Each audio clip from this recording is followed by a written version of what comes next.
So, you finally finished middle school, huh? Life couldn't be any better. It's summertime and you're living without a care in the world.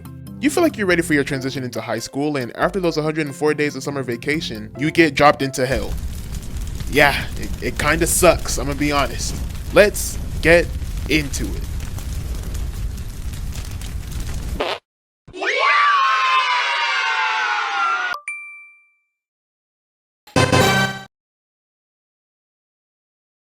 Now, I don't know if it's just me, but I really wasn't ready for what high school was gonna bring to the table. Academically, mentally, physically, emotionally, etc. I went into it thinking, I just finished middle school, buddy. How hard could high school possibly be? Like, do you know who I am? I'm Shazi, the great... Now, in freshman year, the classes really weren't too difficult. I'm lying. But the thing that was piecing me up like Prime Floyd was math. And for some reason, it felt like that was the only class that was 2 times harder in high school. And back in my day, we didn't have any fancy schmancy AI softwares like ChatGPT that could just solve entire papers for us. Or did we? Actually, we might have. But anyway, what I did have was this. Mathway. This app single-handedly got me through freshman all the way up to senior year. But I'm not sponsored, so I'm gonna have to stop talking about it.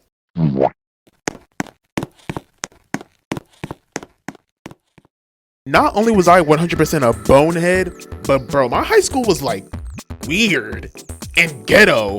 I didn't want to have to reuse that same stereotype about high school that everyone says, but it's honestly true. Like, the shoe fits.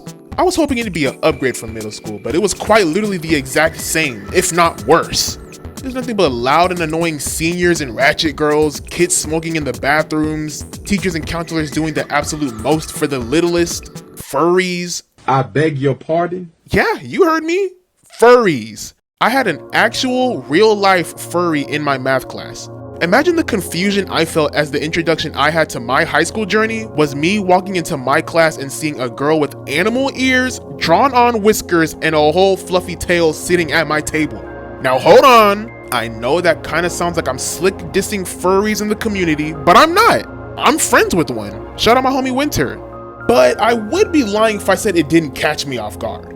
The other kids at my table would talk to her sometimes, but they would throw like slick shots here and there that she wouldn't catch, and I would be feeling so bad for her sometimes. So one day I tried talking to her, and she was so nice, genuinely. But damn was she kind of odd. Like, anytime you try speaking to her, she'd somehow mention her fursona and get on the topic of furries. And it's like, it got to the point where it's like, okay, I'ma just go. But thinking back on it, I was low-key better off just talking to her. Because for some reason, the person who made my schedule thought it would be hilarious to give me 0 classes with any of my friends. Going from having so many friends in my classes in middle school to seeing none of them only made freshman year even lamer. Only time I saw my friends was at lunch, which, speaking about lunch. I was so disappointed when I went into lunch thinking we would finally evolve from the horror that is middle school lunch. Only for the lunch lady to slap a piece of cardboard with nacho cheese and stale pepperonis, calling it a pizza. The only consumable meal at that school was this thing called a chicken snowball. Ha! Of course you'd only enjoy the food with chicken! Oh, shut up! It was a scoop of mashed potatoes and like 4 big chicken balls on it. Pause! What? That shit bust, bro. I don't care. That was all I'd get. If they weren't serving it, I wasn't eating. One big thing that really sucked for me was switching from one main building that had all my classes in it to like 3 to 4 different buildings. At my school, we had the big main building, which was the A building, and 2 smaller buildings called the B and C buildings. So when I first got my schedule, I was just assuming that my classes would be in the main building. But no, my schedule had me going from A building to B building, back to A building, then right the back to B building. Now, the distance between the 2 buildings really wasn't that far, but bro, they gave us maybe 4 minutes total to get to our classes. So I couldn't just cruise and chill while walking. I had to put some pep in my step. I didn't even need a gym period. That was all the cardio that I needed. And it didn't make it any better that those stairs that the school had were endless. I'd show up to class feeling like I just ran a marathon. Twice. Plus, you walk into the class and it's all quiet, so you have to try and cover your breathing so you don't get clowned. That feeling right there is top 10 worst feelings on earth. I don't care. As for the C building, for the first 4 days of school, I didn't know it existed. And that's funny because I had my art class there. When I saw my schedule, it said something like J241. So I just assumed that it was in the B building, but after looking for the 48 seconds I had left of passing period, I couldn't find anything. So instead of me walking up to a teacher or a student and maybe asking for directions, I instead started to panic. And for some reason back then, I would have moments where I'd have no problem speaking to people. Like I could have a convo with you about anything and it would be cool. But I'd also have these times where the thoughts of communication was terrifying. And this was one of these times. If there was a theme song for how I felt at this specific moment in time, it'd be the drowning theme from Sonic. I was already tardy, I had no idea where I was, I couldn't bring myself to speak to anybody, so what did I do for those 4 days of not knowing anything? I would camp in the bathrooms.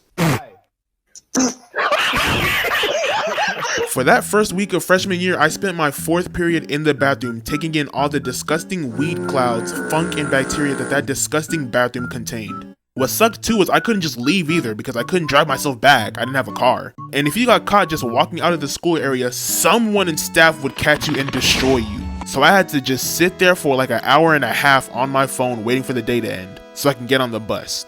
Terrible experience. Another terrible experience I had was getting my fucking phone stolen in gym class. You remember whenever I mentioned my school was ghetto? Yup, nothing but a bunch of thugs roaming around. So all during middle school I had an iPhone, right? But for some reason in freshman year I decided to get an Android. Don't ask me why, I think I was trying to be different. A couple months had passed and everything was going, well, terrible. And after gym was done, I refused to go into those locker rooms and get butt booty naked in front of all those seniors, freshmen, sophomores. No. So what I'd do is wait for the coach to open the doors and I'd sprint to the bathroom and go into the stall to change. So one time, that's what I did. I went in there and I started changing and went on with my day. Once I made it to my class, I reached in my pocket. Nothing. The way my eyes widened, it felt like I was in an anime. This can't be. It was then that I remembered I had left my phone on the toilet paper holder. Immediately, I asked my teacher if I can go back to the gym and booked it. When I got there, I asked my coach if I can go into the locker room because I had left my phone in there. He opened it, I went in, it was gone. It genuinely felt like I got shot in my chest. Half of it was because, like, that's my phone. I need that. How else am I gonna brain rot on YouTube all day? Second, my parents were bound to beat the shit out of me. And that thought stuck with me for the rest of the day. But surprisingly, they actually didn't. They were pretty chill about it. They just gave me my sister's old phone while my coach did his investigation on who took my phone. One of my friends who was part of the friend group in my gym class mentioned how after gym, he went to his next class and some kid in there was like, "Hey, I got a new phone, y'all. who wants this phone, y'all? Who wants to buy it off me? Ugh, you thug." I told the coach the name my friend told me, and after about a week and a half, I got my phone back. So thank you, Lord, for that. I actually met some really cool people during my freshman year, friends who I stuck with for pretty much my entire high school journey. But here we are now, and I don't speak to any of them except for maybe 3 or 4. Yeah, high school kind of blows. I wouldn't even say that freshman year was the worst year for me. There were a lot worse years, but I would say it's top 3, 100%. There's a lot of other things that happened as a freshman, but this video is getting kind of long, so I'll probably make a part 2, who knows? Maybe I'll do a video talking about my senior year, because senior year was terrible. Do y'all have any freshman stories? Leave some in the comments if you do. I go through pretty much every single comment. Also, before the video ends, I finally made a Discord server, so if you want to join that, go ahead, it's in the description. You can chat with the community, you can post your art there, a lot of things. I would join if I were you. It's a pretty enjoyable experience. Leave a like and subscribe if you enjoyed. Hopefully, I'll see y'all in the next video.